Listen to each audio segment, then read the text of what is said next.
Hello everyone, and welcome to my channel. Today I'll be reading an Inosuke Suitor by Adorable on Tumblr. So let's get into it. Inosuke had rather been a flashy guy ever since he met. Well, you would have to thank Tengen Sama for it, or not. It really depends. But it was an endearing trait of him, one that he had long since accepted, and known that it has nothing to do with arrogance, as he also knows how to appreciate other people's talents. But what came with it? That he really, really loved showing off to you more than anything else. There's something so fulfilling in life about having Yuka show her his abilities and strengths. It makes him feel good. It's better than any compliment in the world. And even though he doesn't say it, he makes it quite obvious. So it's a big surprise when you do the opposite and ignore him. It was a big, big downer for him. Here's how it exactly went down.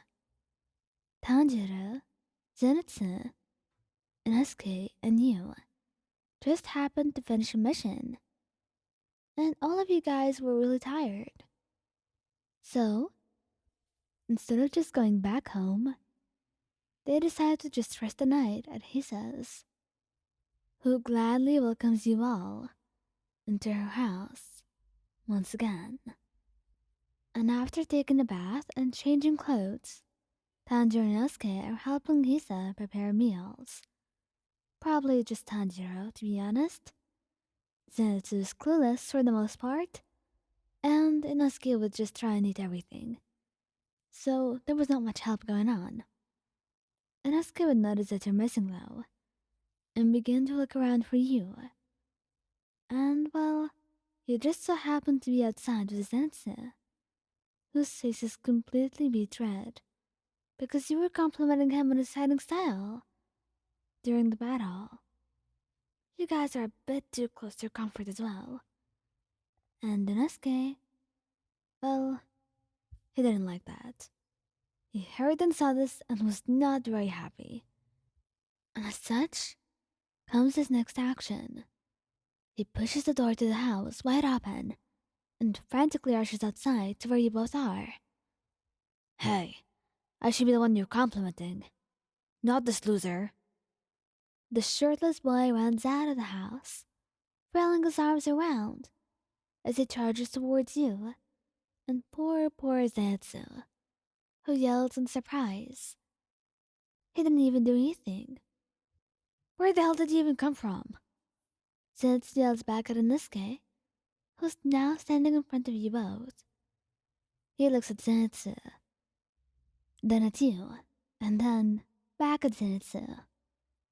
Then, Inosuke took another step forward, pushing you two apart, causing Zenitsu to fall into the grass and for you to stumble. He was being a little bit too rough. And also, he was reacting to the entire situation. You were just talking there, with your friend, mind you, and you were not trying to hide anything. You were in broad daylight.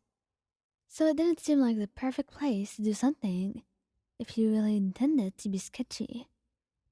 What was that for, you idiot? Lion-chan, are you okay? Zenitsu looks back at you in concern, upset by Inosuke's attitude. I'm okay, Nitsu. You flash him a smile.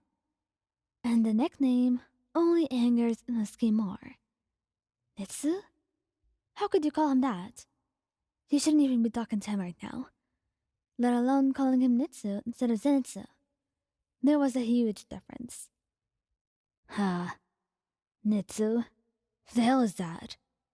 He turns to you, getting closer by the second. Why the hell are you looking up to this weirdo? I'm much better than him. Praise me. You only cross your arms at his words, turning your head to not look at him. No. You are upset. It was only fair that you didn't want to praise him right now, and he should understand that better than anyone. He was being rude. forceful, and disrespectful. Huh? Inosuke's taken aback by your attitude, and just stared at you in confusion. The hell do you mean no? I meant what I said, Inosuke. I'll prove it to you. Inosuke looks around, but we're spotting a big rock a few feet away from him, laughing as he gets an idea. He runs over, picking up the rock with all his strength, and it was too heavy for him to carry, to be honest, but he does not show it. Because Inosuke, in his mind, just wanted to impress you, and he should be able to do this.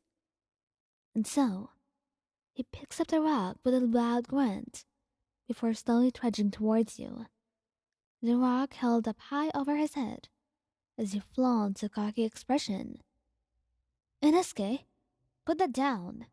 It's way too heavy for you to carry. Inosuke only huffs at Zenitsu's words. Shut up, Manitsu. Mayan. Inosuke grins from ear to ear to a wide-eyed expression, which was more just shock than being impressed. You see? See how strong I am? Now praise me. His words are cut off as he begins to wobble back and forth, just as Zenitsu had predicted. Inosuke, be careful. He attempts to balance himself, pushing himself forward. Inosuke, but ends up dropping the rock right onto your foot. And you scream in pain, causing Tanjiro and Hisa to come rushing towards you outside. Ow, you hiss as you hold your foot. Inosuke stares down at you, completely shocked, not knowing what to say. Inosuke, I told you to be careful. Mayan. Zenitsu and Tanjiro rush to your side. Inosuke stands there, his mind blank, as his cheeks flush a bright pink in embarrassment and shame. He looks down at the ground, contemplating what he did. Aren't you going to say something? You hurt Wayan. Sorry. The two boys and you pause as you hear Inosuke grumble something under his breath. Inosuke, what did you say? Inosuke looks up from his feet, now making eye contact with only you, as he opens his mouth to utter the words again. I'm sorry, Wayan. Your eyes widen as he stares at you, and all of you look at Inosuke with your mouths agape in shock. You're all frozen for a few seconds before finally you speak up with a smile. It's okay, Inosuke. I know. Why don't you carry me to my bed? So that way you can make it up to me. You smile at him, reaching your hands out to him, a signal for him to carry you. And so he does, steadily walking towards you, bending down to wrap his arms around your legs, while wrapping the other arm around your back. He pulls you up, cradling you to his chest, and you look up at him with a faint blush on your cheeks. You know, Inosuke peeks out at you, his face still flushed, and his heart beating even faster than it did. You are indeed very strong, Inosuke. I don't know who would be able to pick up a rock that heavy. You giggle at your own words. And Inosuke's grin is finally back to his face. See? Told you. I'm the strongest man alive. Praise me. You're amazing, Inosuke. More. Oh, Inosuke. You're too much at times. But I love you. I love you so much. And for all the love that you loved Inosuke, he loved you just as much, and even more.